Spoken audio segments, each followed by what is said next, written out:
Today I'm going to show you how to save battery on iOS 18.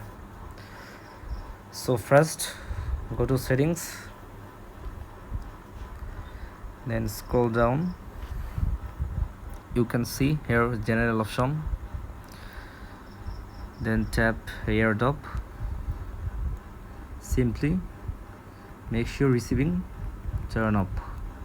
Also bringing device together, use cellular data turn off. Swipe back, you can see background app refresh here, simply turn off.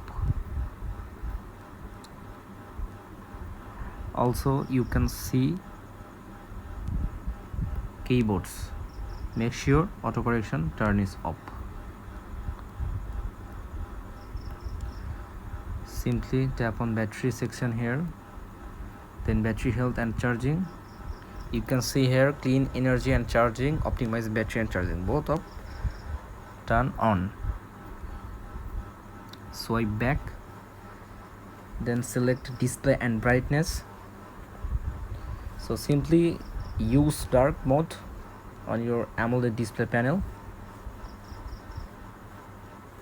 Also turn up raise to wake, and auto lock, make sure 30 seconds.